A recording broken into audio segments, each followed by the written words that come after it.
আমডাঙ্গার ক্ষেত্রে ভাবনা চিন্তা বলতে আমরা তো টার্গেট করেছি বেশ কিছু সিট, সেই সিটগুলোতে আমরা প্রার্থী করি। আমডাঙ্গা নিয়েও আমরা ভাবছি, আমরা চাইছি সমস্ত মানুষ ইউনাইটেড হয়ে বিজেপি যে শক্তি সে শক্তিকে বুঝবো। কেন বিজেপি শক্তিটা আমার দেশের জন্য ক্ষতিকারক, মোটেই মুসলমানের জন্য ক্ষতিকারক ভেবে আমি ঢুকছি না। কারণ বিজেপি আমার দেশের জন্য ক্ষতিকারক। মুসলিম মুসলিম বলে মানুষকে বোকা বানানো হচ্ছে। এই জায়গায় আমার মূলত বলার উদ্দেশ্য, যেখানে আমরা সিট দেবো না সেখানে অন্য সম্প্রদায়ের মানুষকে আমরা সিট দেবো, যারা আমাদের সঙ্গে জোটে মহাজোটে আসবে হবে। আমার 44 আমার ঠিক আছে, কিন্তু আমরা আরো সবাই মিলে ফ্রন্ট তৈরি করেছি। কেন আমরা যে মুসলমান শুধু বঞ্চিত তা নয়, আদিবাসী সম্প্রদায়ও 73 বছর বঞ্চিত, দলিতরা বঞ্চিত, মতুয়ারাও বঞ্চিত। তারা আমি শুধু আমারটা নিয়ে নিলাম, আমি ঘুমালাম আরামে, আর আমার ওই ভাইগুলো পেল না, ঘুমাবে না, এটা মানবতা নয়। শাসক দল যে আপনাদের সঙ্গে বলছেন যে কিছুটা হাত এগিয়ে দিতে চাইছে, হ্যাঁ বসছে, মিটিং হচ্ছে, আলোচনা হচ্ছে, সে আলোচনার ফাইসাল্লা আসবে, তাহলে শর্ত সাপেক্ষ যদি হয় হবে।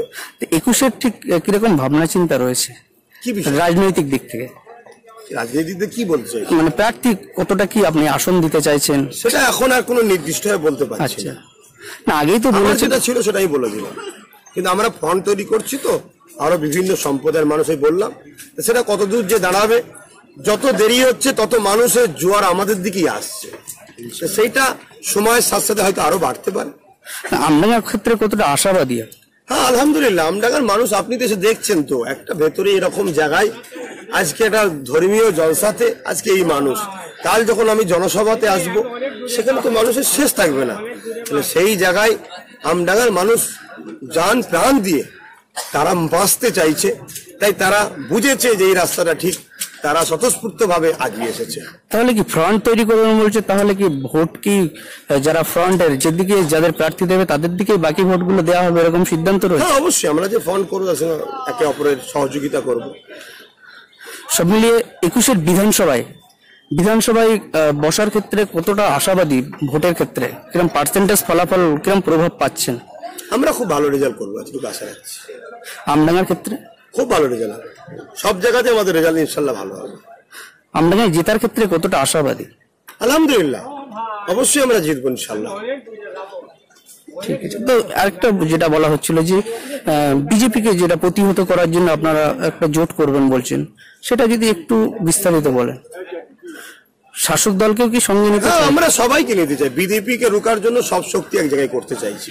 কারণ বিজেপি আমার দেশের জন্য ক্ষতিকারক, অতএব দেশকে, দেশের গণতন্ত্র, দেশের সংবিধানকে বাঁচাবার জন্য আমি বাকি দেশবাসী সবাইকে এক জায়গায় হতে বলছি। একটা জায়গায় বললেন যারা সমর্থন আমাদের সঙ্গে জোট করবে না তারা বিজেপির বন্ধু বা বিজেপির, যখনই সমর্থন করবে না তখন আমরা বুঝতে বাধ্য হবো যে তারা বিজেপিকেই চাইছে, তাই জোট করছে না। তাকেও আমরা মহাজোট যখন করছি, যারা আসতে চাইছে না, তার যেমন বিজেপির বিষয়ে আমরা ভাবছি তার বিষয়ে আমরা তখন ভাববো। তাহলে কি 21-এর ইস্যু থাকবে যে কি বিজেপিকে প্রতিহত করা? 21-এর ইস্যু হচ্ছে দেশের সংবিধানকে বাঁচানো, দেশের গণতন্ত্রকে বাঁচানো, ধর্ম নিরপেক্ষ দেশ, ধর্ম নিরপেক্ষ থাকবে, প্রত্যেকটা মানুষ তার মৌলিক অধিকার পাবে, এই বিষয়টা আমাদের লড়াই চলবে। তাহলে কোন রাজনৈতিক দলের প্রতিপক্ষ হতে চাইছেন আপনি? আমরা কোন রাজনৈতিক দলের প্রতিপক্ষ নয়, আমরা মহাজোট করতে চাইছি, যে যার লড়াইয়ে চলবে, যে যার লক্ষ্য স্তরে চলবে, তাহলে সঙ্গে আমাদের মতের মিল খাবে, তার সঙ্গে আমরা আগাবো। তাহলে প্রধানত কোন রাজনৈতিক দল আপনার আমরা বলতে পারবো না।